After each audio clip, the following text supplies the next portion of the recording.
मैं सूर्य हूँ और मेरे परिवार में 8 ग्रह हैं। इन ग्रहों में से पृथ्वी सबसे अनोखा ग्रह है। यही एक ऐसा ग्रह है जिस पर जीवन है। यह हरी भरी पृथ्वी हमेशा से ऐसी नहीं थी। जब यह मुझसे अलग हुई तब यह आग का एक दहकता हुआ गोला थी।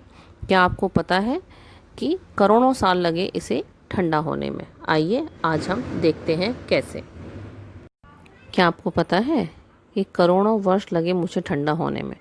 फिर मुझ पर वायुमंडल बनना शुरू हुआ और वर्षों तक मुझ पर वर्षा होती रही।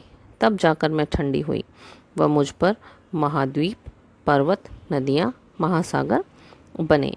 पृथ्वी की ऊपरी सतह ठंडी हो गई। यह ठंडी सतह करीब 70 किलोमीटर गहरी है, जिस पर तुम सब रहते हो, और इसे हम क्रस्ट कहते हैं। मैं पृथ्वी की क्रस्ट से नीचे वाली सतह हूँ। इसमें बड़े बड़े पत्थर और कंकड़ हैं और मुझे मेंटल कहते हैं। मैं करीब 2900 किलोमीटर गहरी हूँ। मैं पृथ्वी की मेंटल सतह से नीचे की सतह हूँ।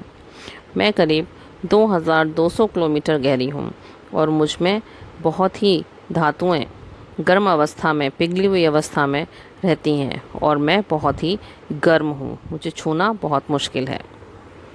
मैं पृथ्वी के सबसे अंदर की सतह हूँ, जिसे पृथ्वी का सेंटर भी कह सकते हैं, जो आज भी दहक रहा है। इसमें लोहा व निकल जैसी धातुएं हैं, जिसे हम छू भी नहीं सकते। ये गर्म पिघलता हुआ लावा की तरह है।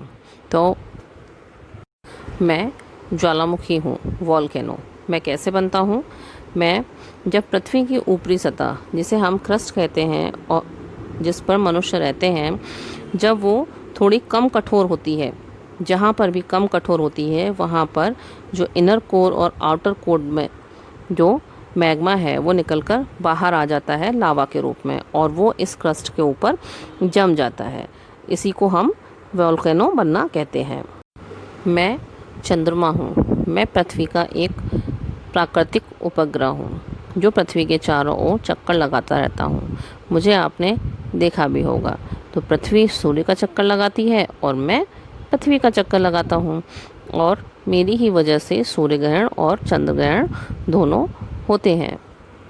तो बच्चों, आपने देखा कि आपकी हरी भरी पृथ्वी अंदर से कितनी गर्म है और उसकी कितनी लेयर है। बताओ कितनी लेयर है? उसकी 4 लेयर है।